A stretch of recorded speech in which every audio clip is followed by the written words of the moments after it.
kind of goes to this, a little bit of an apprenticeship trope where she's kind of blah, blah, blah. Hello everybody, my name is Kelsey and we're about to get very, very nerdy with my June wrap-up.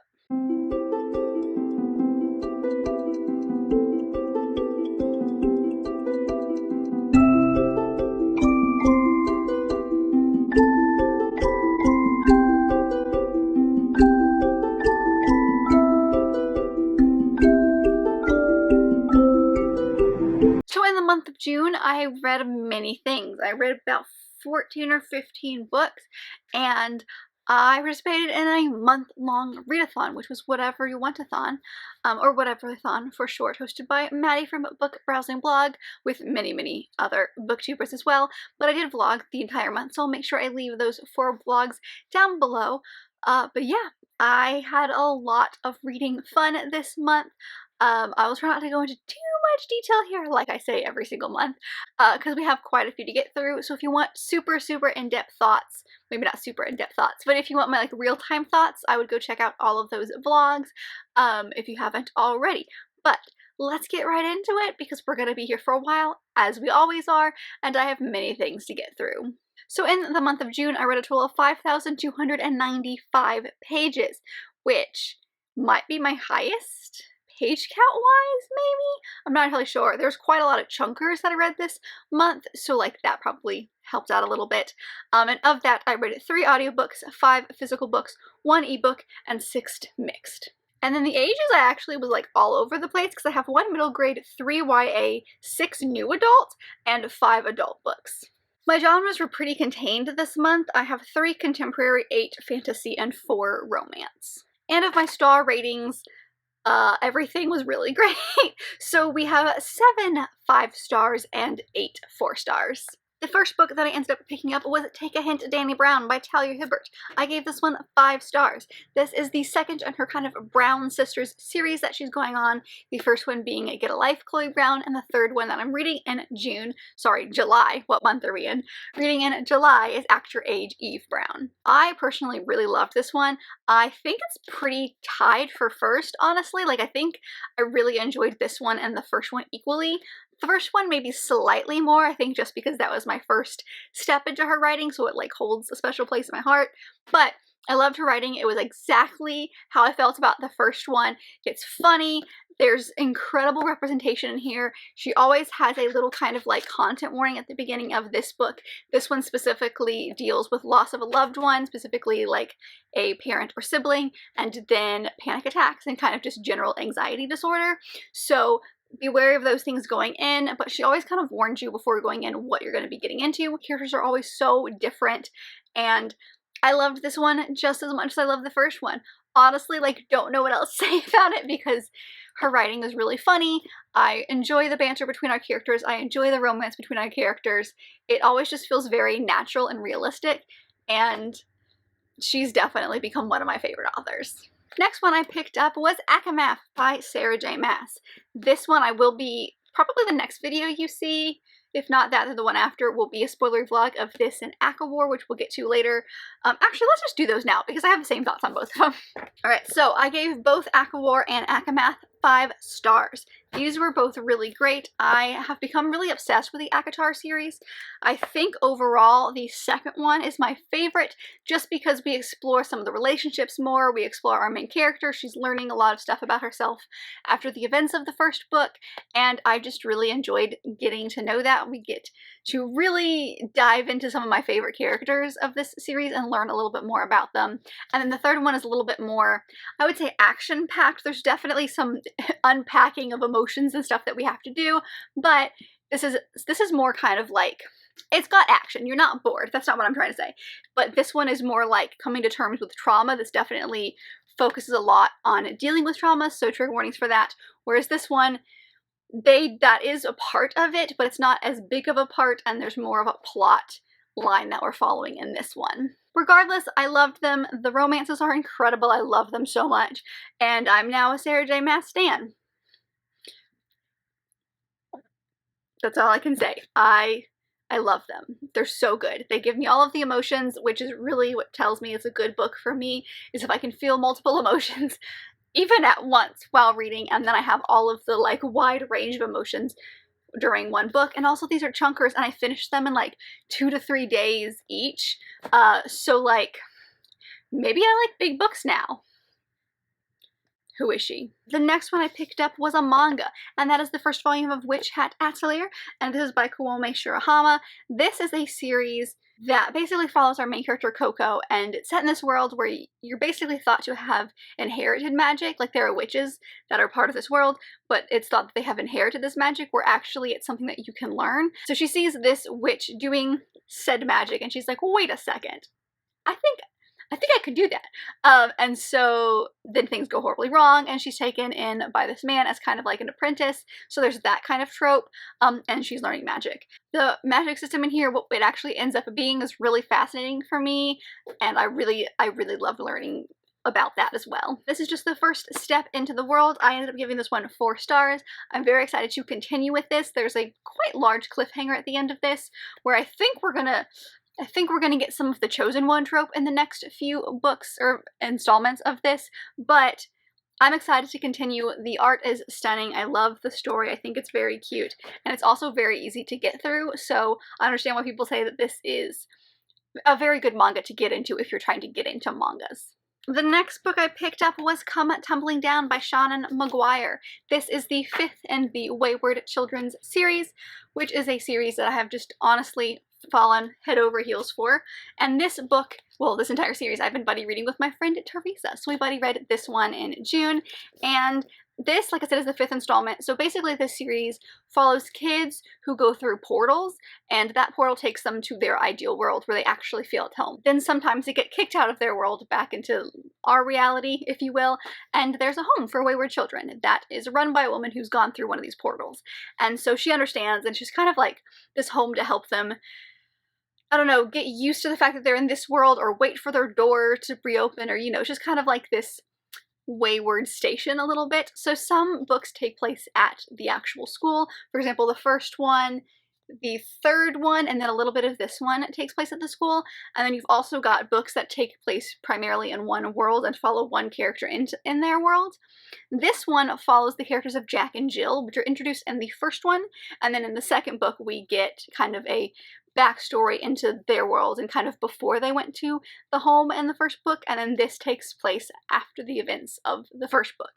So I personally love Jack and Jill. Jack is my favorite character of this series, and this, based on some of the things that happen in here, I'm pretty sure we're not going to see her again. I think this is it. Like, this is where their story ends, and I'm a little upset about that because I love them so much, but I understand. It feels like a good closure. I ended up giving this book 5 stars. I have a special place in my heart for Jack and Jill. I'm a little biased, I guess is what I'm saying, of anything that has to do with Jack and Jill. I love so much.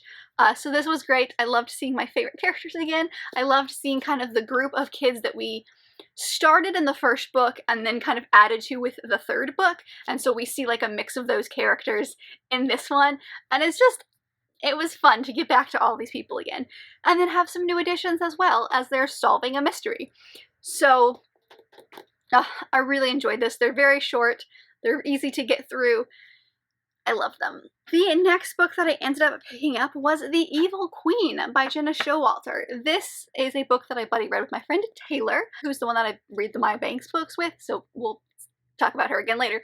But this is basically a retelling or reimagining of the story of Snow White, primarily from the Evil Queen's perspective.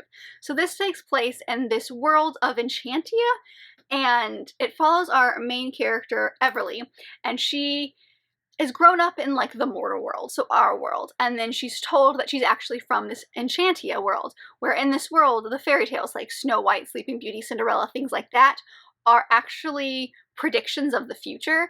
And so you figure out that you are part of that fairy tale, but you don't actually know which character you are. And so Everly has the magical ability to look through mirrors. And so of course everyone thinks that she's the evil queen. And so she's just kind of like fighting against that the entire time. So it's her kind of discovering this, going to Enchantia for the first time, and kind of trying to take charge of her own story. I loved this. The ending was like, the prologue of this book is the most hook of a prologue I've ever read, where like you read it and you immediately needed to continue. It was amazing. And then there's definitely some dips in the middle for some people, so I understand like it can get a little boring sometimes. The prologue comes full circle and I really appreciated how they did that. And this really, it was my only problem I think with this book is that it felt unfinished. There is a sequel to this book, however, it sounds like that sequel is a totally different story. It sounds like it follows the characters that are supposed to be in the Cinderella fairy tale, and they are related to the Prince Charming in this book by last name, so I'm not sure what the relationship is, but this feels like a very good first chapter in their story. But I don't see them ever getting a second chapter, and I kind of feel like we need it. So I'm a little upset by that, which is why it only got 4.5 and not a full 5-star. But I loved every second of it. I like flew through this book so quickly. I had to like chapter off what we were supposed to read, otherwise I would have finished this in like 2 days. But it was so good, and I highly recommend if you like that kind of like retelling aspect of it. I thought this was a very fascinating way to do that. This is what I would have talked about, Act of War, but we're going to skip over that and talk about the next book, which is Intercepted by Alexa Martin. This is a contemporary romance that was gifted to me by my lovely husband for Christmas. It follows our main character, Marley, who has been dating this football star. I believe he's like a tight end or wide receiver. I can't remember exactly what his position is, but he's on a football team. And they've been together for 10 years. And everyone keeps asking when they're going to get together, like when they're going to get married and things like that. And then she finds out that he was cheating on her, and she basically says, screw this, I'm done. And so she's like, I'm done. I'm never going to be with a football player again. This is ridiculous. And then she falls for the quarterback. This was fascinating to me. I ended up giving this one 4 stars. And this was fascinating because it takes on so many darker turns than I anticipated. Like, I would say huge trigger warnings for toxic relationships, emotionally abusive relationships, attempted sexual assault multiple times. So like, it's very in your face. But it also has this very like light and fluffy contemporary romance feel to it, so it's like a very confusing ride, basically, while you're going through this. But it's very like, it makes you have emotions, basically. And Marley definitely sticks up for herself. I would say our relationship in here felt mostly realistic. There were definitely moments where I was like, okay, is this as realistic in this moment? Maybe not.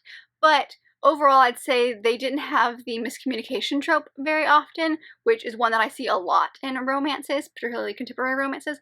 Drives me crazy. I would say that we didn't have that here, which I appreciated. They actually talked about their problems. It was more an issue of they didn't understand the other person's side sometimes, so it got a little repetitive at times, but it was still cute. I'm not sure I would continue with this series because it is like a companion series. There's 3 more books in this, mostly because like I don't care about the sport aspect of it. Sorry, but it was interesting. I liked seeing her take charge of her life, and I enjoyed my time reading it. The next one that I picked up was Rick by Alex Gino.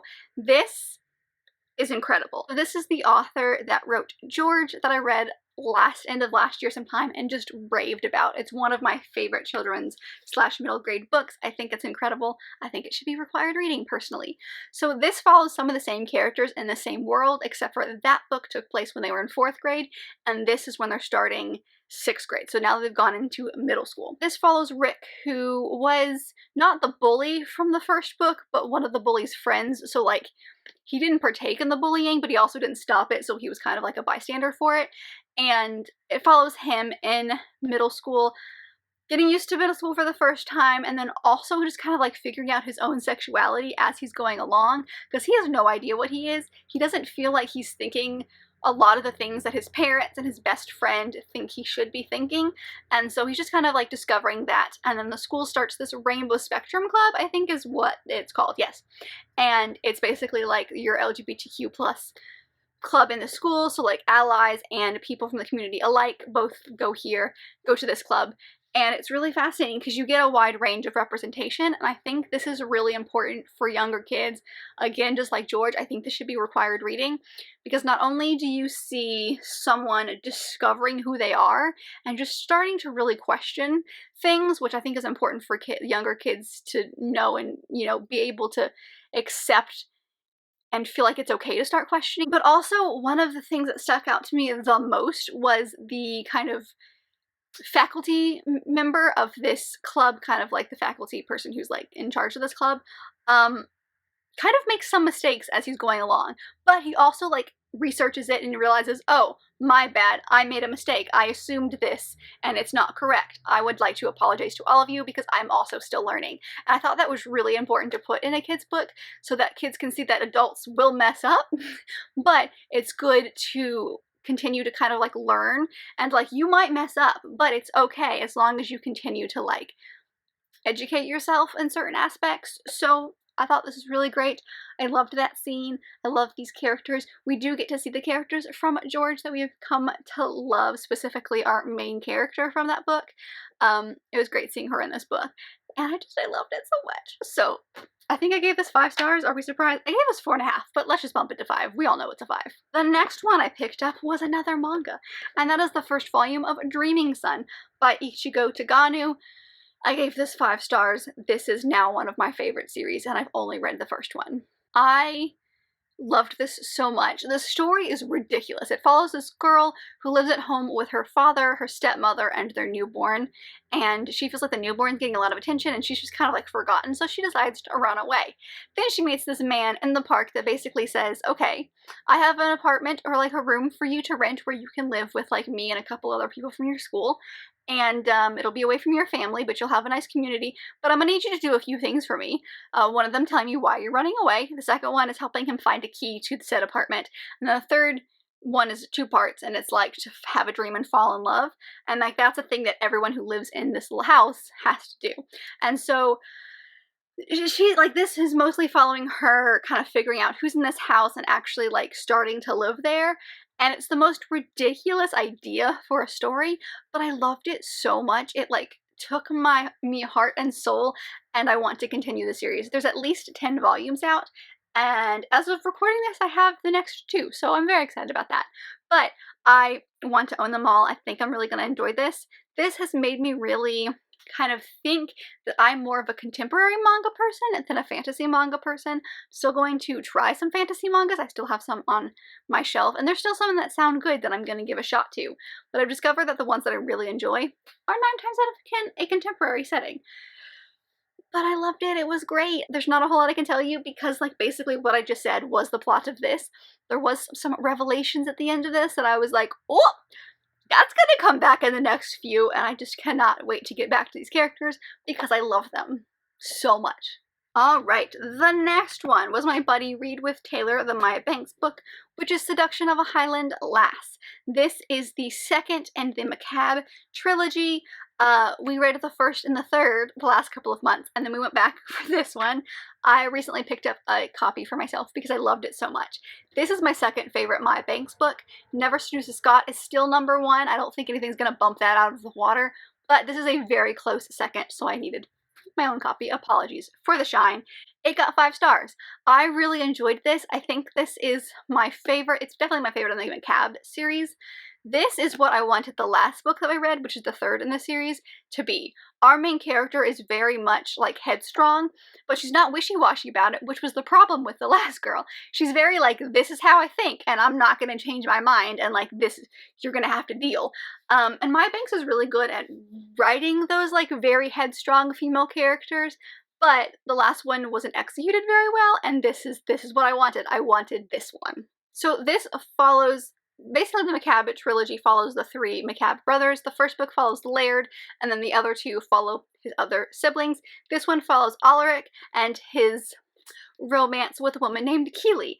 So he gets hurt in the woods one day, finds his way, well, his horse finds his way to her cabin. She heals him and is brought back to the Macabre land, basically to help heal him, and then the Laird's wife is pregnant at the time, and she's supposed to help her basically give birth. And she becomes part of this clan, and I love seeing them together because there's no pretext about it. Like, he has made some commitments and she understands those commitments, but they can't help fall for each other, and they are so honest the entire time. There's never any like questioning whether or not they have feelings for each other. They both know that they have feelings for each other. It's whether or not they're going to act upon them because of the situation that he finds himself in. So I just loved it because of how open and actually how caring they are to one another and how much they show each other that they love each other in all of these different situations. And it's beautiful. So if you like good Scottish or Highlander type of romance, get you this one. Get it. Just get it. And then I picked up the first volume of A Spy Family by Tatsuya Endo. This basically follows this guy who's a spy, and his mission is surrounding a boarding school, this new mission he's starting. And so in order to do this, he has to create a fake family by getting a wife and getting a kid. And so in this first volume, he is basically gone to an orphanage to find a kid. And then at some point he and this woman kind of create this bargain, and she kind of puts on the disguise of his wife, and they're kind of living together a little bit. But the wife's an assassin and the kid's a telepath. So there's a lot of crazy shenanigans that happen, especially because the kid's a telepath. She knows that the father is a spy and the mother is an assassin, but the father and the mother don't know that about each other. So it's really kind of interesting to see them stumble upon all of these things, and the kid's just there like, I know exactly what's going on here. So this was honestly really funny at times. It gets, I wouldn't say graphic, because he is a spy and she's an assassin, so like people die, obviously, but it's not relatively graphic. It's more focused on them as a family unit. So I want to continue with this because this was so much fun. I gave it 4 stars. It was really fun and adorable, and I just want to continue because the situations they get themselves in are just really funny, and I can't wait to see what's gonna happen, because at some point they have to know, like, they have to find out these things about each other. Like, he's a spy and she's an assassin. Like, they have to know these things, and I loved it so much. The next book that I ended up picking up was Malice by Heather Walter. I ended up giving this one 4 stars. This is kind of a reimagining, retelling a little bit of the story of Sleeping Beauty. So we follow our main character, Alice, and she's in this world where there's these people called Velas, and she's half Vela, and they're thought of as like evil, horrendous people. And so they have in this world what are called graces, and they have some magical abilities in their blood that do specific things. So like you've got beauty graces that help with looks, you've got wisdom graces, you actually have these things called passion graces, which is a whole different thing. So there's all these different graces, and she is considered the dark grace, and she's the only one that's there. And so people despise her because she's part Vela. And then in this world, the royal family has this curse on them where their kids have to fall in love and have true love's kiss before they turn 21, or they're gonna die. And so this follows Alice and her situation because this curse was put on by a dark grace. And then you've also got Aurora, who is the last heir, and she's 20. And so this takes place kind of over, I wouldn't say quite a year, but close to it, where Alice and Aurora are kind of trying to help each other out to break this curse. And so it's really fun. It has its moments. The beginning was really fascinating while we were learning about the world. There's a little bit of a lull in the middle, but this is one of the most strongest endings to a book I've ever read. And this is a duology, so there's definitely more to this. I don't know when the second one's going to come out. Because this came out this year, I don't know about that, but it is so strong. Like, it was legit. I had chills, literal chills, when I was reading the end. And like, it's just kind of like a mic drop moment, and you walk away and you're like, wait, what? And I really enjoyed this. This isn't my favorite retelling I've ever read, but it's still very good, and it has its moments, and I loved it a whole lot. My only issue, I would say, with this book, like big glaring issue, is that this is written kind of as a love romance between Alice and Aurora. And if you didn't know that going into this, which I don't think is a spoiler, but if you didn't know that going into it, they're kind of like moments they would have, and kind of just some of the things that would happen you would feel like would come out of nowhere, because it's not built up in a way that screams relationship. It's kind of built up in a way that screams friendship, not like romance. And so it kind of like that, those parts were a little lacking in my opinion, but this is a debut novel, so for someone who's, you know, new to the writing, this was really good. So I definitely enjoyed my time reading this. Did I tell you I gave it 5 stars or 4 stars? Because I did. Alright, the next book I read was actually, so at the end of June, beginning of July that week, there's a historical romance readathon happening. So you'll see some more historical romances at the beginning of my wrap up for July. But the one that I started off this week with that I read in June was actually Romancing the Duke by Tessa Dare, which was a lovely gift from my friend Taylor. So thank you again, Taylor. I ended up giving this one 5 stars. I really enjoyed this. This follows our main character, Izzy, who's kind of grown up with stories her entire life. She thinks she's gonna have this like perfect romance, and as she grows up, she's like less and less sure of this. And so by situations and circumstances that happen in this book, she finds herself, in theory, the owner of this castle. And the Duke is still technically alive. So she and this Duke kind of co-own is not the right word, but that's what I'm going to call it for now. They kind of both lay claim to this castle, and it's a rundown castle that's quite literally falling apart. And so this book is their romance and them trying to clean this castle up and figure out what on earth happened and why all of a sudden they both technically own this castle. But I really enjoyed it. This is the first in her Castles Ever After series, which I have the rest of right there.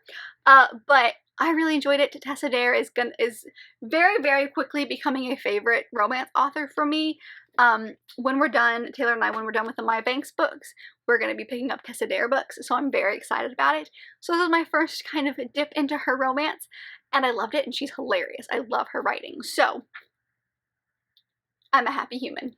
And the very last book that I finished the month out with was A Deal with the Elf King by Elise Kova. I ended up giving this one 4 stars. This is an indie romance that was really, really popular at the beginning of the year, but this is the first in a series, but it's a companion series, so each book in it is a standalone. You don't have to read them in any order. However, this is the only one that is currently out right now. But it's a reimagining, if you will, kind of loosely based on the ideas of Beauty and the Beast and Hades and Persephone. But we follow our main character, Luella, and she lives in this little town that has a treaty with the Fae, or the elves. And basically every generation there is what's called a human queen, and it's a woman who has magical ability. And she, by marrying the elf king, there's this treaty they have that this marriage keeps the treaty intact. Well, Luella thinks that she is safe. She's definitely not going to marry this elf king because she does not have magical abilities. And then he comes and claims her. So it's really fascinating to watch these two because it's everything you want from a fantasy romance of like a hate to love, where you see them like slowly grow together. But at the same time, you're watching her discover her magic as well, and her magic is very naturalistic. It's focused on the earth and plants and herbs and like things like that. She ties really closely with the seasons as well. So it's just really the kind of idea of the magic system in this world is really fascinating to me. I would have liked to know more because there's definitely some questions about this magic system, and specifically like the seasons element that is part of it that I'm still confused about. And I don't know if I just missed something, which is entirely possible, but I still have a few questions about it, so I wish that was explained a little bit more. But the romance was fantastic. Coming after ACOTAR, I thought it was going to be steamier than it actually was. It has its steamy scenes, do not get me wrong, but I expected significantly more graphic steamy scenes, if you will, and I didn't quite get them, but it was still good. I still loved them. It still got 5 stars. I'm still very happy that I read this, and I will definitely continue with other books in this series because they fascinate me. And that is it. Those are the books that I read in the month of June. I think we did pretty good looking at my time for my raw footage here, but I hope that you enjoyed. Let me know if you've read any of the books that I mentioned in this video, or any like fun books that you read in June. Let me know how your June reading went. But if you like this video, and I very much hope that you did, don't forget to give it a big thumbs up and subscribe down below if you want to be part of this awesome growing family. I've also got all my social media as well as other fun bookish links down there, so don't forget to check all of those out. And I'll see you guys in my next video. Bye.